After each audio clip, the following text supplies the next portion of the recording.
Mas Romanos capítulo 1, versículo 25 diz assim: pois eles mudaram a verdade de Deus em mentira, adorando e servindo a criatura em lugar do Criador, o qual é bendito eternamente. Amém. Amém, meus irmãos. Eu gostaria de refletir com os irmãos sobre esse texto nessa noite. Um texto que fala que alguns homens mudaram a verdade de Deus em mentira. Homens que pegam a verdade do Evangelho e transformam ela numa mentira. Uma mentira aonde se adora a criatura ao invés de se adorar ao Criador. E meus irmãos, quando eu leio esse texto, eu me lembro da igreja evangélica de hoje. E eu confesso aos irmãos que eu não gosto de orar pregando para pessoas que não sou eu mesmo, que não somos nós mesmos. Porque é muito fácil a gente falar das pessoas que estão fora da igreja, é muito fácil a gente falar dos ímpios, é muito fácil a gente falar do mundo. Mas quantos dentro do cristianismo têm mudado o Evangelho de Deus, que é uma verdade, e transformando ele em uma mentira? E eu gostaria de refletir com os irmãos nessa noite. 4 mentiras do cristianismo.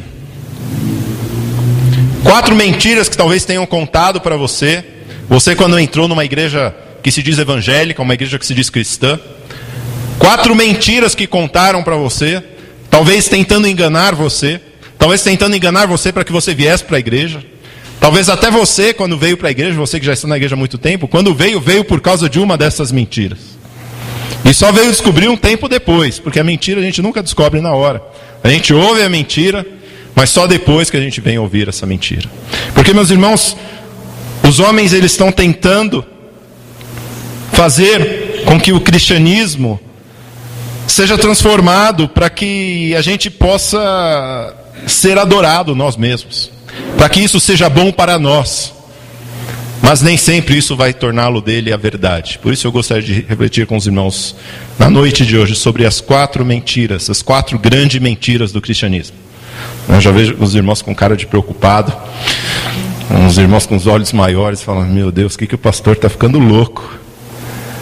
Porque eu pensei que o cristianismo ele fosse só de verdades, e por isso que nós estamos aqui. Amém? Mas o pastor está falando que tem mentira, vamos ver o que estão dizendo aí. Meus irmãos, a primeira mentira do cristianismo: que o cristianismo vai me fazer uma pessoa melhor. Que o cristianismo vai fazer de você uma pessoa melhor. Olha, venha para a igreja que você vai ser uma pessoa melhor. Meus irmãos, essa é a primeira grande mentira do cristianismo. Porque muitas pessoas pregam que o cristianismo ele é bom assim como qualquer outra religião. Olha, se você for para essa religião, você vai ser uma pessoa melhor. Você vai ser uma pessoa mais calma. Você vai refletir mais sobre as coisas. Você vai pensar 2 vezes antes de fazer as coisas. E quando a gente fala de alguém religioso, a gente sempre imagina alguém com aquela áurea mais elevada, uma pessoa que ouve antes de falar, antes de dar uma opinião. E meus irmãos, o que o cristianismo prega, isso é uma mentira, porque o cristianismo prega não é que uma porção de rituais, algumas orações, algumas determinadas orações que nós façamos, que aquilo vai transformar a minha vida. Não é uma religião que vai transformar a minha vida. O que o cristianismo prega não é uma relação de rituais, mas o que o cristianismo prega é a crença em uma pessoa, e a pessoa de Jesus Cristo. O que o cristianismo prega, na verdade, é a pessoa de Jesus Cristo. O cristianismo não é uma mensagem para eu ser bonzinho. O cristianismo não é uma mensagem que você tem que ser bonzinho, você tem que obedecer o papai e a mamãe, que senão você não vai para o céu. Que é isso que a gente aprende quando era criança, não era? Não é verdade? Quando a gente ia, até no cultinho mesmo, olha, você tem que obedecer o papai e a mamãe. Ser uma boa criança. E aí, você vai para o céu. E isso nós vamos crescendo. A gente só muda os mandamentos. Eu não deixo mais de obedecer o papai e a mamãe, mas eu tenho que ser uma boa pessoa. Eu tenho que ser bonzinho para poder ir para o céu. Eu tenho que não beber, não fumar, não matar ninguém, não adulterar, não mentir. Tem uma relação de mandamentos e eu tenho que ser bonzinho. E o fato de eu ser bonzinho, quando chegar o grande dia, no dia do juízo, então Deus, ou não sei quem vai estar lá na porta, dizem que é São Pedro, vai estar lá na porta e vai dizer se eu posso entrar ou se eu não posso entrar. É isso que as pessoas têm pregado, quando o cristianismo não prega nada disso. O cristianismo não é uma mensagem para ser bonzinho, mas a mensagem de que Cristo veio ao mundo para salvar-nos do pecado. E todos temos pecado. A palavra de Deus diz que ninguém está em boa situação diante de Deus. João capítulo 3, versículo 36, diz, meus irmãos, que a nossa situação diante de Deus não é uma situação boa. Por mais que nós sejamos uma boa pessoa, por mais que eu e você sejamos boas pessoas, a nossa situação diante de Deus não é uma situação boa. A palavra de Deus diz em João 3,36 que aquele que crê no Filho tem a vida eterna, mas aquele que não crê no Filho não verá a vida, mas a ira de Deus sobre ele permanece. Veja, não está dizendo que a ira dele virá sobre ele, não, a ira permanece, por quê? Porque Deus, ele tem uma situação, apesar de ele amar o mundo de tal maneira a ponto de dar o seu Filho por nós, a situação de Deus por nós é uma situação de ira, por causa do nosso pecado. Meus irmãos, o que me faz um verdadeiro cristão, não é eu fazer coisas para que eu seja bonzinho. O que me faz um verdadeiro cristão é Cristo Jesus. O que me faz um verdadeiro cristão é crer que Jesus, ele é o Filho de Deus, o Emanuel, aquele que veio para nos salvar dos pecados. Meus irmãos, a primeira grande mentira é que o cristianismo ele vai fazer de nós uma pessoa melhor. Olha, você quer ser uma pessoa boazinha? Uma pessoa bem educada? Procura qualquer religião. Você quer ser uma pessoa boa? Qualquer religião você pode ir. Você vai ser uma pessoa melhor. Mas você quer ser salvo, você quer se preparar para encontrar com Deus? Creia em Cristo. Busque a Cristo, porque é isso que nós pregamos. É isso que a palavra de Deus verdadeiramente prega. Não é que eu tenho que ser bonzinho, mas que nós temos que nos preparar para nos encontrar com Deus. Nós precisamos crer em Jesus Cristo, precisamos buscar a Jesus Cristo, precisamos buscar ter um relacionamento com Jesus Cristo, buscar conhecer a Jesus Cristo. Uma das grandes mentiras do cristianismo é que ele, como uma religião como qualquer outra, pode me fazer uma pessoa melhor. A segunda grande mentira do cristianismo: participar de uma igreja cristã ou fazer rituais cristãos vão me fazer uma pessoa diferente, uma pessoa melhor. O primeiro é o que o cristianismo vai fazer você uma pessoa melhor. A segunda é: venha para a minha igreja, você vai ser alguém melhor. Olha, venha para a minha igreja e você vai ser uma pessoa diferente. Você vai ser transformado. Meus irmãos, lá em Mateus capítulo 7, versículos 21 a 23, a palavra de Deus diz: nem todo o que me diz Senhor, Senhor, entrará no reino dos céus, mas aquele que faz a vontade do meu Pai que está nos céus. Muitos me dirão naquele dia: Senhor, Senhor, não profetizamos nós em teu nome? Em teu nome não expulsamos demônios? Em teu nome não fizemos muitas maravilhas? Então lhes direi abertamente: nunca vos conheci. Apartai-vos de mim, vós que praticais a iniquidade. Meus irmãos, não é porque nós participamos de uma igreja cristã, não necessariamente é porque nós tivemos a nossa vida transformada. Quantas pessoas entram na igreja e começam a participar da igreja, começam a participar do culto, começam a participar. E por isso que eu falo, meus irmãos, como é importante os primeiros passos da vida cristã. Quantas pessoas já entram, já querem pegar o bonde andando. Ah, pastor, eu quero cantar, pastor, eu quero... Mas sem antes entender o que verdadeiramente é o cristianismo. Meus irmãos, não é porque nós participamos da igreja cristã que nós tivemos essa transformação interior. Olha quantos maus exemplos nós temos.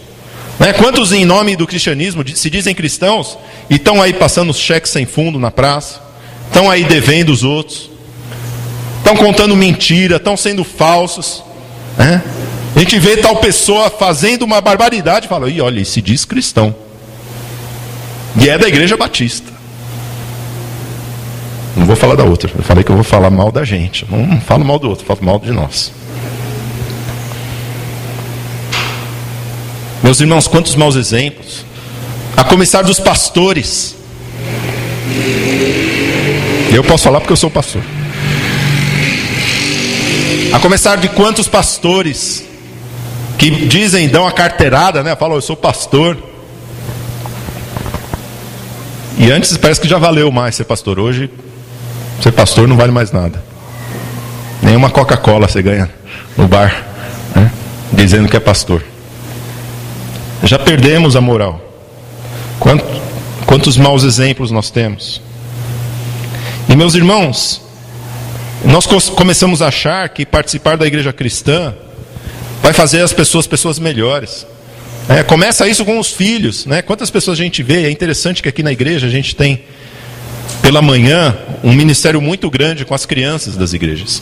A grande maioria das crianças, elas não têm pais cristãos. Os pais não querem saber de Deus, mas eles querem que os seus filhos saibam de Deus. Eu acho a maior das hipocrisias, né? Uma vez eu perguntei para um pai: "Escuta, você está trazendo seu filho já faz tempo". Eu quero que ele aprenda os caminhos". "Ah, que bom, e você?". "Ai, pastor, sabe o que é?" E aí vem desculpa, vem um monte de desculpas. Meus irmãos, se nós queremos que nossos filhos sejam educados, nós não precisamos mandar eles para a igreja, precisamos nós como pais educá-los, a partir desse princípio. A educação a criança deve ganhar em casa. Na igreja ela aprende a palavra de Deus, ela aprende os caminhos do Senhor.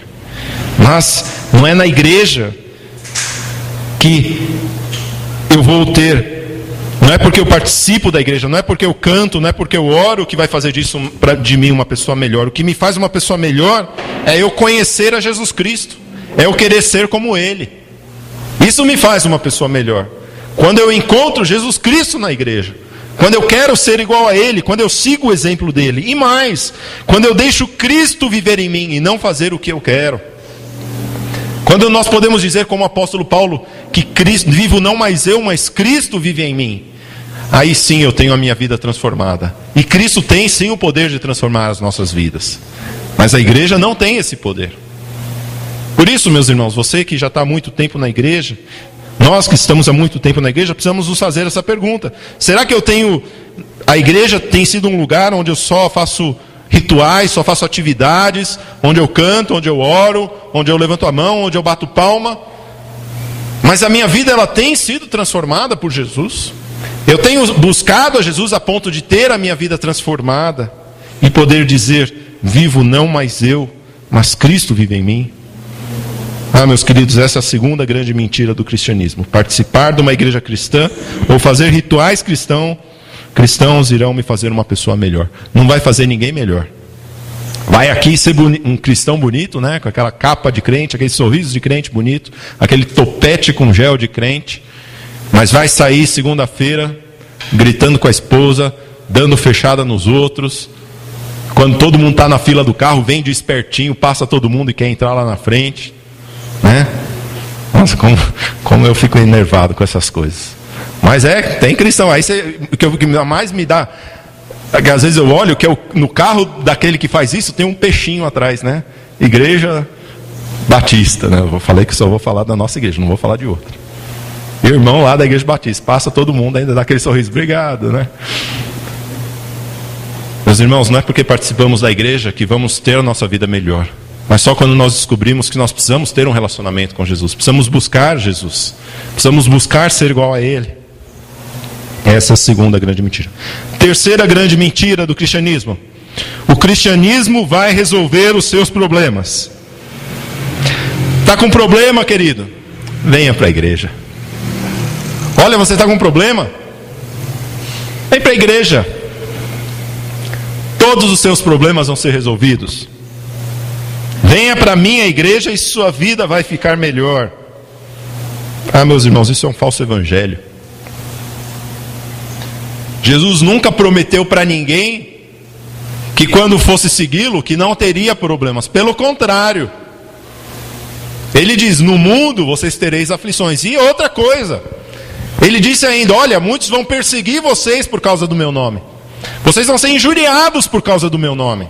Vocês vão ser perseguidos porque dizem que servem a Jesus, porque dizem que creem em Jesus. Ah, Jesus, então os problemas vão se acabar pelo menos? Não.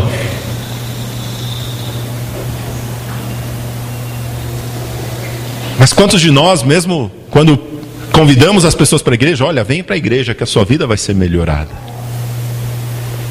E aí a gente entra na igreja e parece que os problemas só aumentam, e só aumentam, e as contas que eu tinha para pagar estavam 3 meses atrasado, aí quando eu entro, 4 meses atrasado, 5 meses atrasado, 6 meses atrasado. E as brigas parece que não acabam. O que está acontecendo?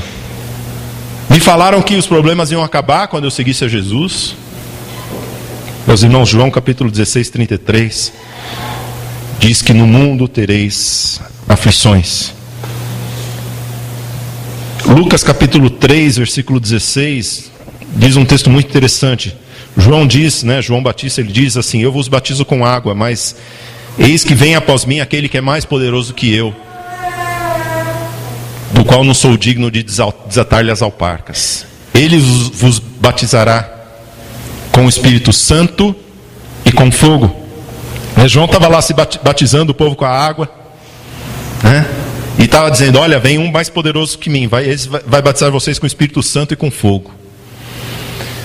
E eu acho muito interessante, meus irmãos, porque a pessoa quando entra na igreja, é aquela alegria grande, vai ser batizado, amém, vai lá, se batiza, e é aquela alegria. E a palavra de Deus diz, meus irmãos, que o mesmo Jesus que nos traz até os caminhos dele, ele ia nos batizar com fogo. E o fogo, na palavra de Deus, ele tem um sinônimo de purificação. Jesus, ele nos traz para os caminhos dele, e ele quer nos purificar. E Jesus, ele não se conforma com os nossos desvios de caráter. Jesus não se conforma com o nosso pecado, e ele começa a querer queimar isso na nossa vida. E isso começa a incomodar a gente não quer deixar que Jesus ele mexa em certas áreas da nossa vida. Tem uma coisa na mitologia grega que chama caixa de Pandora. Não sei quantos irmãos sabem o que é a caixa de Pandora. Diz na mitologia grega que Zeus, que o grande deus Zeus, ele tinha 2 caixinhas. Uma caixa que quando ele abria, só coisa boa acontecia.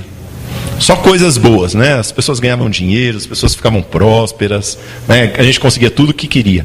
Mas tinha uma outra caixa, que é a caixa de Pandora, que é uma caixa que quando abre, tudo que é coisa ruim começa a acontecer na vida das pessoas. Pensa tudo de ruim que pode acontecer. Quando abre aquela caixa de Pandora, era isso que acontecia. Tanto que existe um ditado, que quando começa tudo coisa ruim acontecer, fala assim: alguém abriu a caixa de Pandora. Porque parece que na vida só está acontecendo coisa ruim. Meus irmãos, parece que na nossa vida, cada um de nós tem uma caixinha de Pandora lá no cantinho. E quando a gente vem na igreja, a gente começa a louvar a Deus, a gente começa a buscar a Deus. E Jesus, ele começa a chegar na nossa vida e fala: escuta, o que tem nessa caixinha aí na sua vida? Aí você fala: não, Jesus, não abre não. Deixa essa caixinha quieta aqui, Jesus, porque aqui está todos os meus pecados aqui.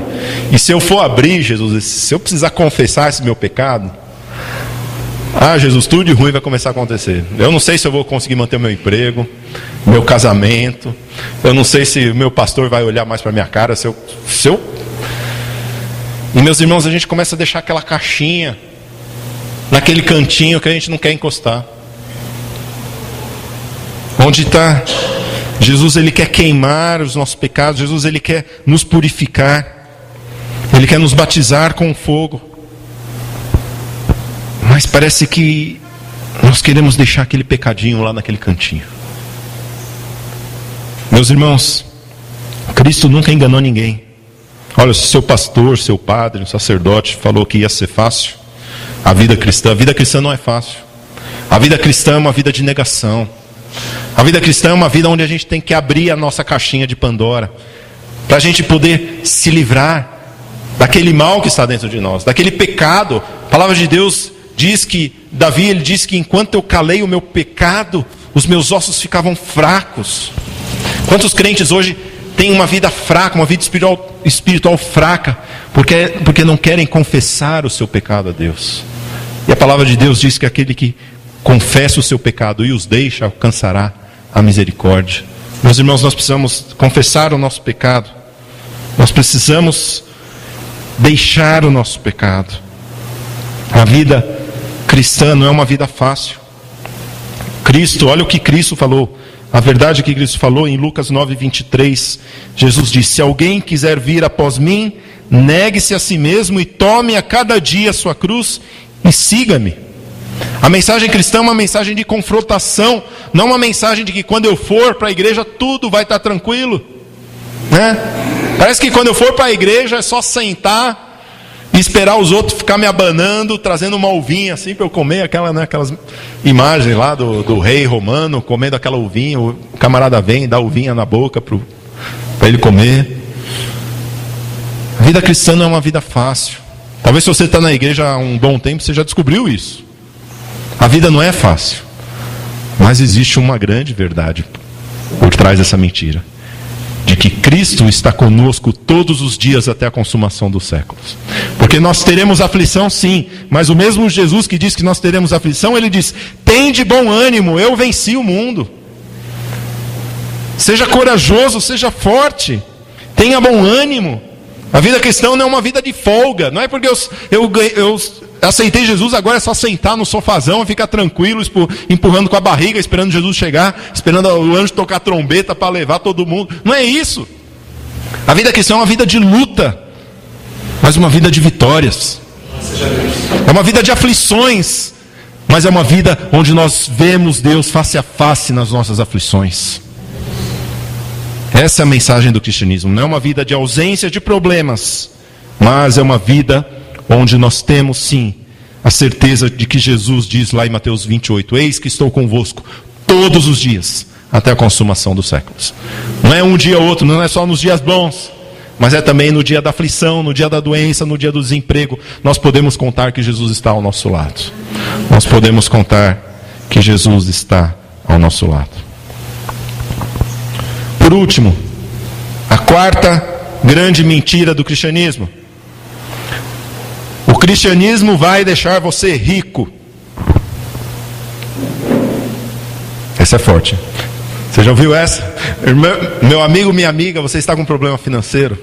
Olha, não perca no próximo domingo, na igreja batista mais próxima de você. Já ouviu essa, não? Se não ouviu, liga a TV hoje à noite, ainda talvez você ouça. Olha, meu amigo, minha amiga, você que está com um problema financeiro, a conta no vermelho, venha para a igreja. Todos os seus problemas financeiros vão se acabar. Olha, eu confesso a vocês que o cristianismo de hoje tem feito, meus irmãos, não são os membros das igrejas ricas, mas são os pastores ricos. E eu falo isso com pesar. E a gente percebe, e eu percebo também, quantos pastores querem deixar suas igrejas cheias, não é para o louvor de Jesus, mas para inchar o seu ego e ter um bom salário. Porque enquanto ele tem uma igreja pequena, ele nunca vai ter um bom salário. Eu estava falando uma vez com um pastor, ele falou: vou parar com esse negócio de igreja. Eu falei: mas por quê? Você vai deixar de ser pastor? Ele falou: não está compensando financeiramente.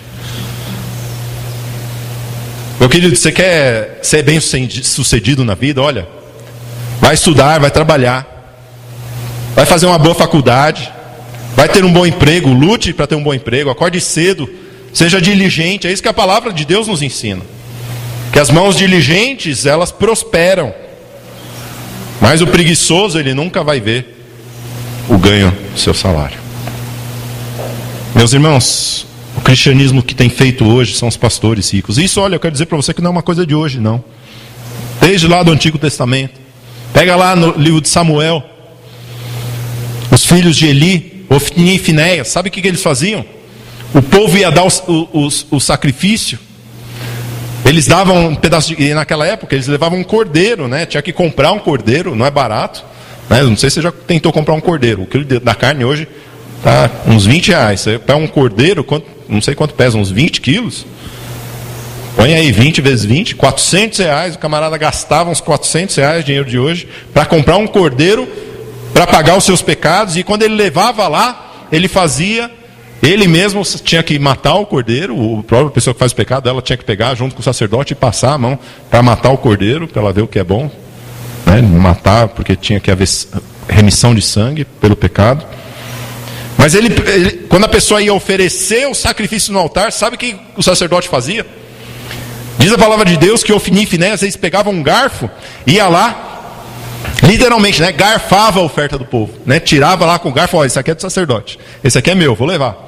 Aí eles falavam, não faz isso, ó, deixa pelo menos a gordura para queimar. E falavam, não, então ou deixa eu levar tudo, senão não vou trazer nada. E era isso que eles faziam, e a palavra de Deus diz que isso era mal aos olhos do Senhor.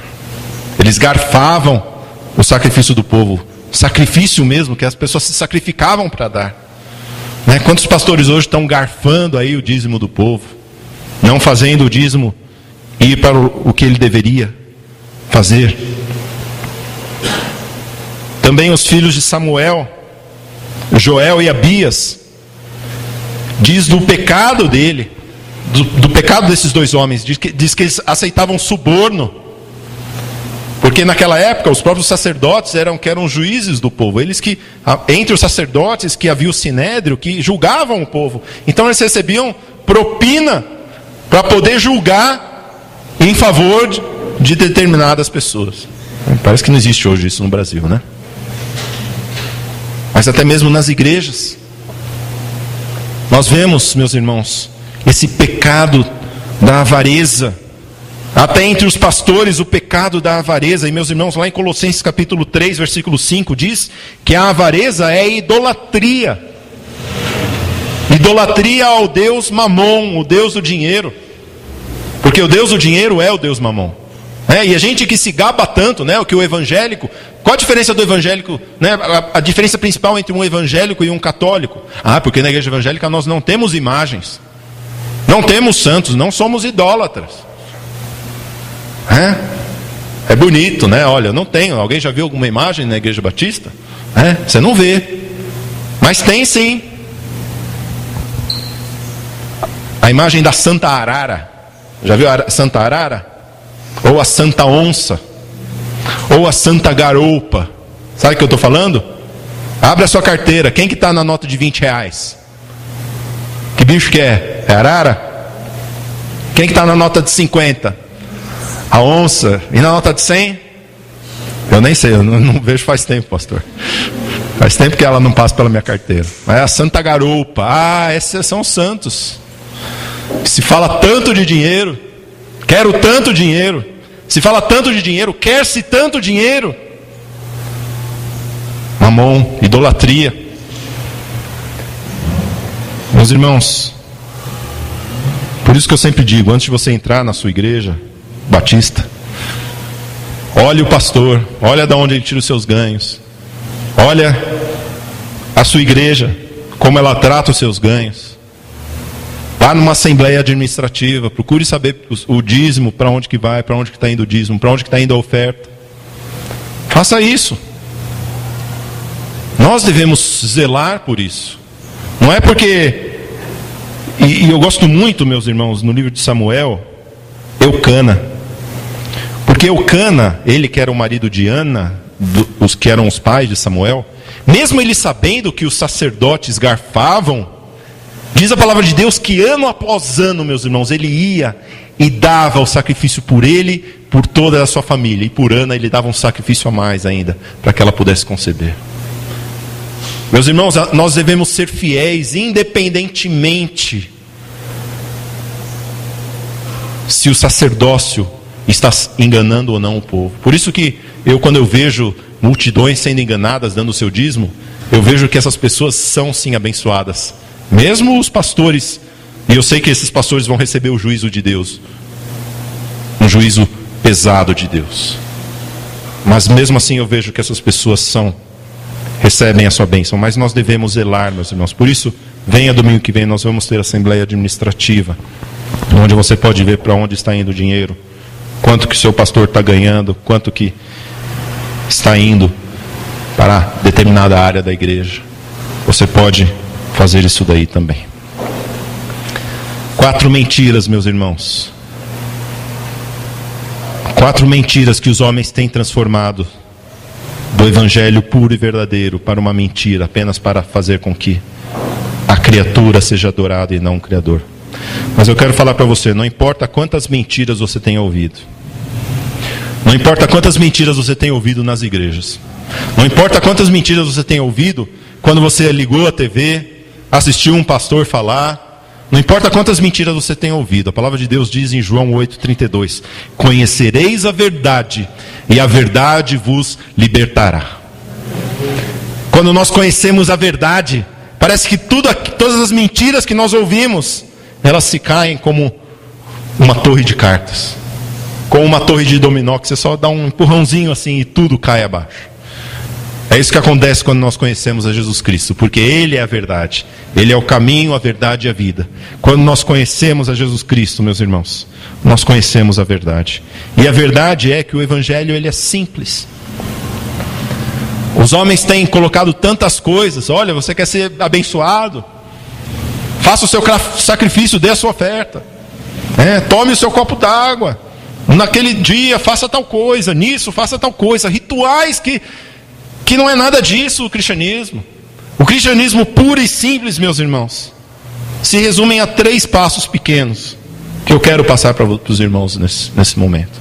3 pequenos passos que são as 3 maiores verdades do cristianismo.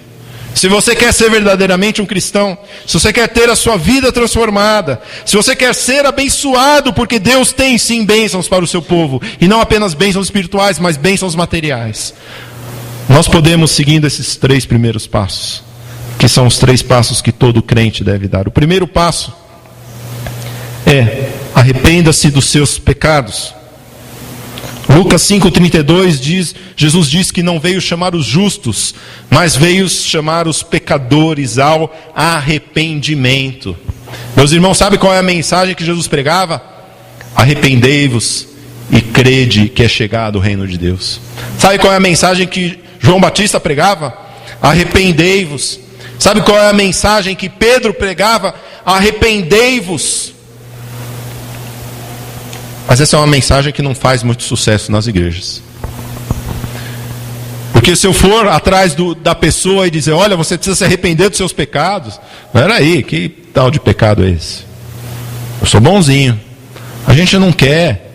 A gente que vive no mundo do Facebook, eu já falei isso, a gente vive no mundo do WhatsApp, a gente não põe foto ruim. Você já viu alguém pondo foto ruim no Facebook?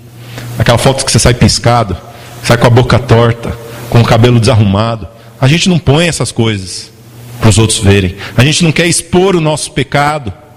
A gente não quer expor, a gente não quer abrir a nossa caixinha de Pandora para os outros verem. Meus irmãos, o Evangelho, não existe Evangelho se não houver arrependimento dos pecados.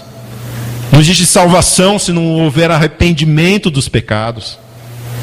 Você que entrou na igreja batista, você que está aqui hoje, eu quero dizer para você, não adianta você começar a pular esse passo e fazer todos os outros, se você não se arrepender dos seus pecados. Se nós não nos arrependermos dos nossos pecados, nós nunca entraremos no reino dos céus. Nós precisamos nos arrepender dos nossos pecados. Isso não é uma vez só, mas são todos os dias da nossa vida. Constantemente nos arrepender dos nossos pecados e clamar por Jesus Cristo. Nós precisamos sim, esse é o primeiro passo. Reconhecer que somos pecadores, nos arrepender dos nossos pecados. Nós só fazemos isso, meus irmãos, quando nós temos consciência de como o nosso Deus é grande, de quem é Jesus Cristo.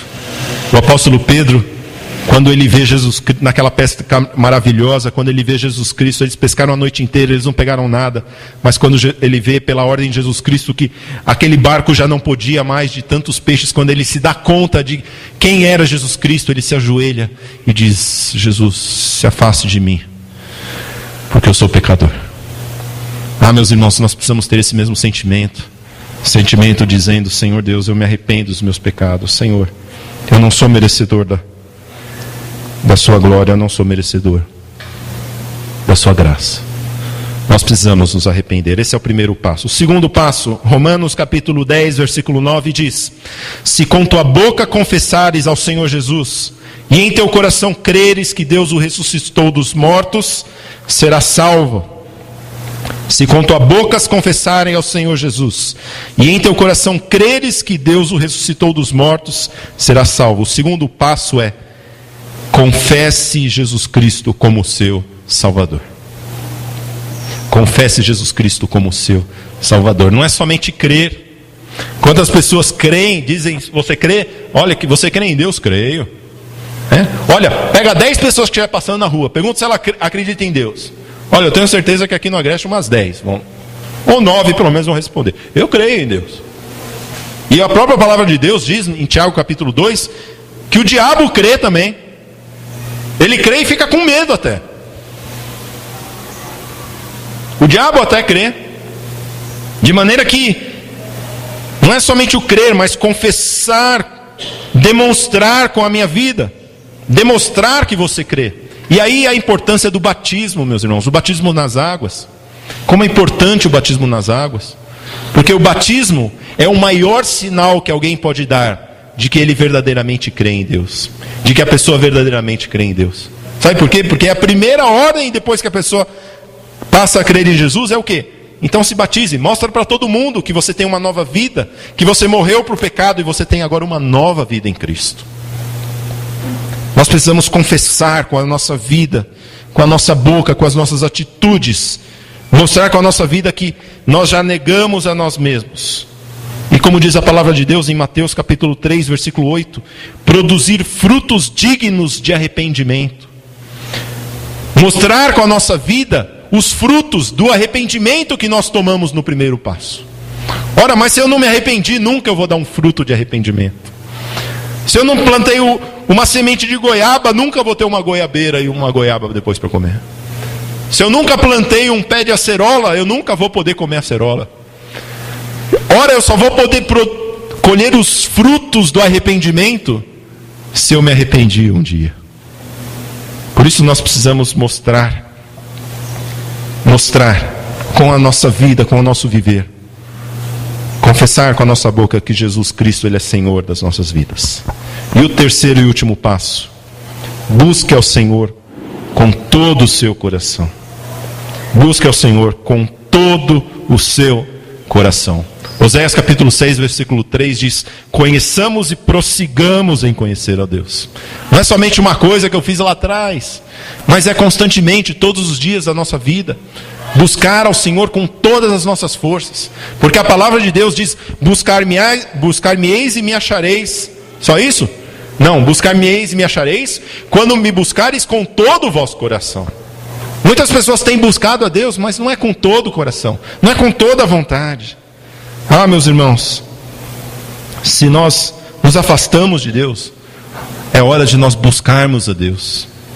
Se nós reconhecemos através do arrependimento que nós fomos por um caminho errado, é hora de nós buscarmos a Deus, entrarmos no caminho dele. E buscarmos, e nós podemos ter certeza que aquele que vai a Cristo, de modo algum ele o lançará fora. Olha, eu não posso prometer para você que na sua vida cristã que você vai ficar rico, que você vai se livrar de todos os seus problemas. Eu gostaria tanto de fazer isso. Eu gostaria tanto de panfletar. Aliás, nós compramos ali 2.400 folhetos, irmãos. Ali, tá tudo ali atrás, ó. Então, a tarefa sua, né? Tem um carimbo da igreja, né? Você pode levar, pode, aquele folheto é para os irmãos usarem, tá? Levarem. Dá para evangelizar o Agreste inteiro umas 3 vezes. Tá? 2.000, não sei quantos tem no Agreste. Falei brincando, mas não sei qual a população aqui do Parque do Agreste. É mais, né? Tem mais, né? Mas então a gente compra mais folheto, não tem problema, né? Quando acabar a gente compra mais. Mas, meus irmãos, nós precisamos. Eu gostaria de colocar naquele folheto: olha, venha para a Igreja Batista que nunca mais você vai ter problema na sua vida. Você está com o seu nome no SPC, venha para a Igreja Batista. Eu queria tanto ter um folheto assim, mas eu não posso, meus irmãos, eu não posso enganar ninguém. Mas uma coisa eu posso dizer, com toda certeza, por experiência própria: se você se arrepender dos seus pecados, se você proferir a Cristo como seu Salvador, e se você buscar ao Senhor com todo o seu coração, coisas maravilhosas vão acontecer na sua vida. Eu tenho certeza disso. Eu tenho certeza que se você buscar ao Senhor com todo o teu coração, você vai encontrar o Senhor. E eu gosto muito daquele texto de João capítulo 14, 21, que diz que aquele que tem os meus mandamentos e os guarda, esse é o que me ama. E aquele que me ama, eu também o amarei e me manifestarei a ele. Quantas pessoas não têm visto a manifestação de Deus nas suas vidas? Porque não têm buscado a Deus com todo o seu coração.